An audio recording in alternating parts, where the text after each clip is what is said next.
welcome you to this session on self-management, the skills to understand yourself and regulate your actions to achieve desired success. So what is self-management?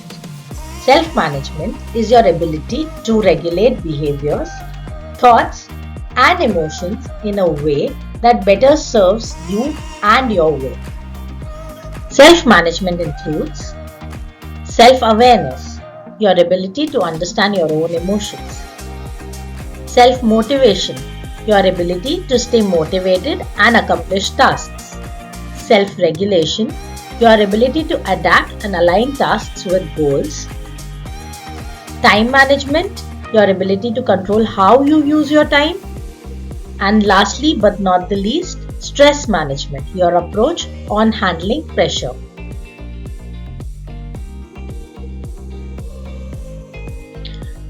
Let's begin with self-awareness. Self-awareness lies in your beliefs, your opinions, your likes, dislikes, and values. Being self-aware means that you can identify your strengths and weaknesses. Once you know your strengths and weaknesses, you can convert your weaknesses into strength and gain exceptional talent. So let's start by asking yourself, who am I? Because knowing yourself is the first step to being a leader. Self-awareness helps in better self-management. It gives you an indication of the behavior and trends that give positive outcomes, and it also helps you to identify the behaviors that have less desirable outcomes. You can thus link these trends and clarify your personal or professional development opportunities. It helps to develop emotional intelligence. Emotional intelligence. So, we can understand this as the ability to recognize yourself and your social surrounding as well as regulate it. Recognition of yourself means self-awareness, and it lies in understanding your mood, your emotion, and what drives you. Thus, once you understand yourself, you can also understand those around you. What do they think and how do they react? Having this understanding or recognition can help you regulate this. That means self-management, the session of today. It would be the ability to control your impulses, your mood, and act accordingly. Similarly, you can thus also gain the social skills to influence the people around you and regulate their behavior.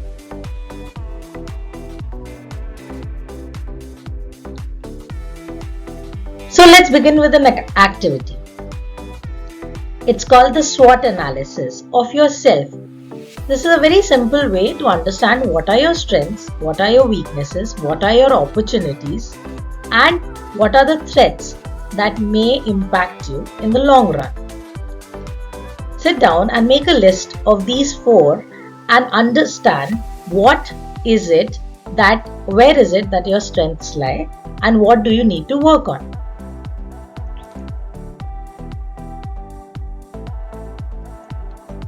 Self-motivation.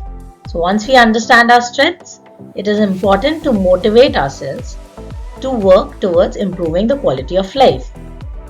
It is the ability to do something without the influence of anybody else. All motivation can be internal or external. Internal as in the passion, interest, curiosity, or enjoyment or purpose that you derive from doing a task. Or external, which could be money, praise, award, promotion, etc. The best kind of motivations are a mix of these two.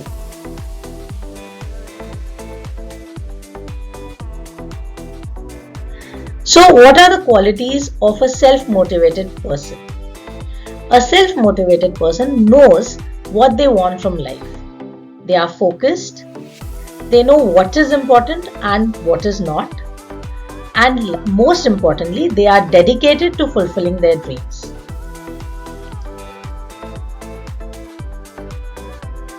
How can you build this self-motivation?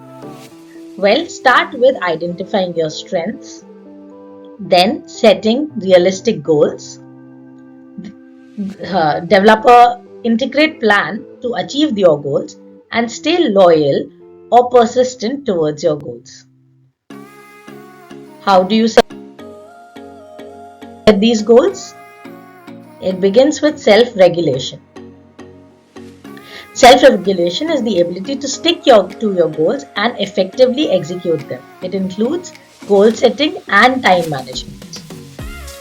You should start by setting short-term goals that can be stepping stones to your long-term success. What kinds of goals? The SMART framework is a very effective tool to set clear goals. Start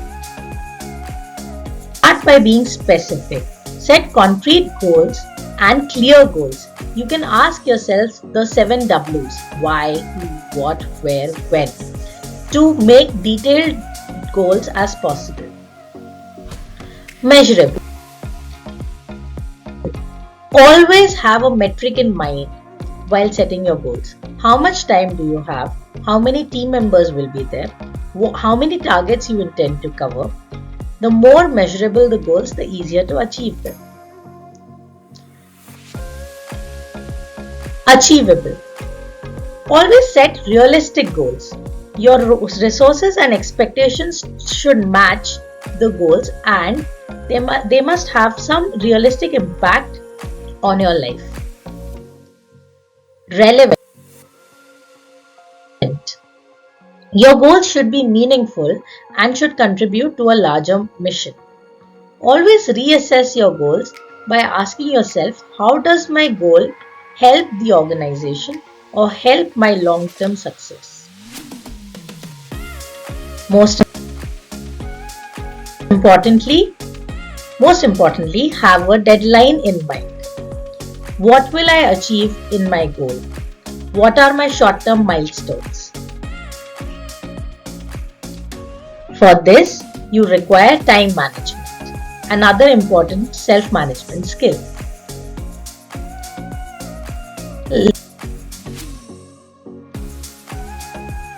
Start your day with a small get things done checklist.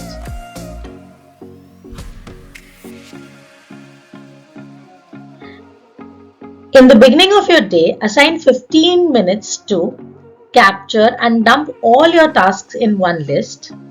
Clarify, which means break down each task into smaller sub-steps. Organize, make an increasing or decreasing order in which you should do your tasks. Reflect, assign priorities to the task and only do what are important tasks. Engage, get down to business. Stress management.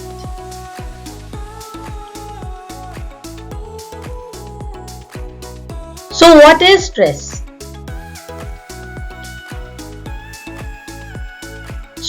Stress is nothing but the gap between your demand and capacity.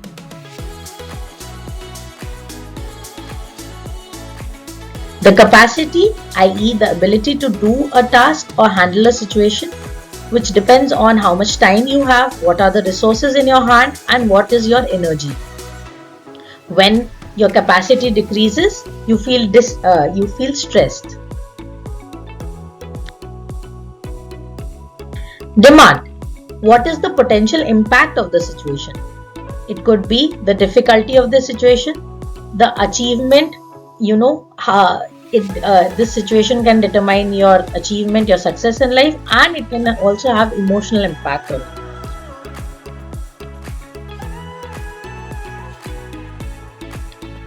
you. The larger the gap, the more you feel stressed. So the goal of stress management is to bridge this gap by increasing capacity and decreasing demand.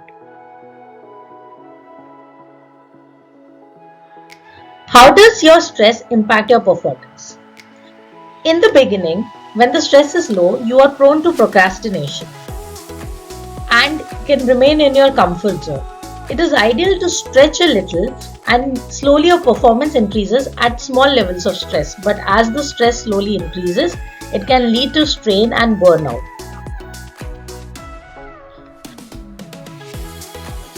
What does chronic stress look like? Well, stress looks different for everyone, and everyone deals with stress differently. Some of the common symptoms of stress is dilated pupils, pale skin, you feel trembling or your heart beating too loudly, have difficulty breathing.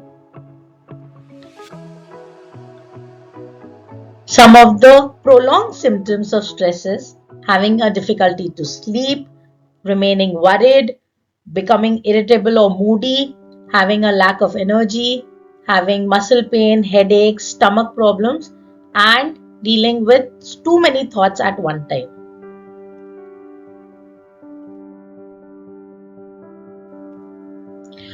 So, how to deal with this stress? You should start with this 3-step routine, which is clarity, connection, and capacity.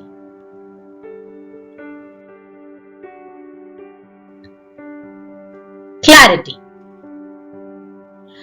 Our mind loses clarity when there is unorganization, multitasking, or distractive environment, which can lead to stress.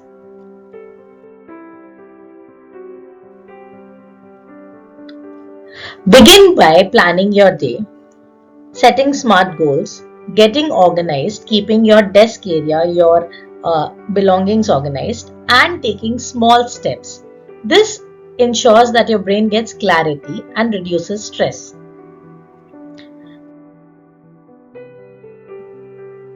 Connection. When we feel isolation or loneliness, we feel insecure, and that can lead to stress. So, connecting people can relieve this stress.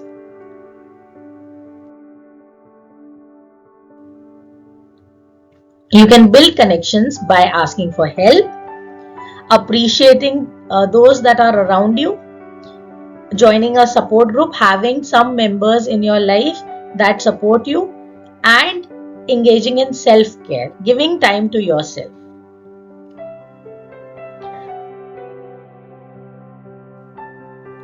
Capacity. You have to break the pattern of self doubt and fear to build strength in your personality and attitude. This can lead to confidence.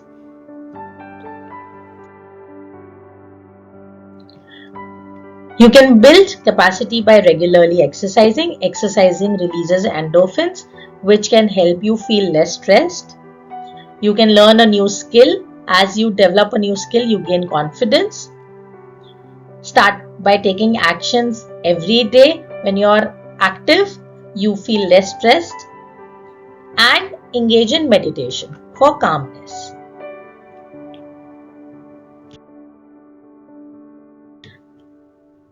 Thank you. The journey of success starts with you. So reflect on yourself, regulate yourself, and manage yourself.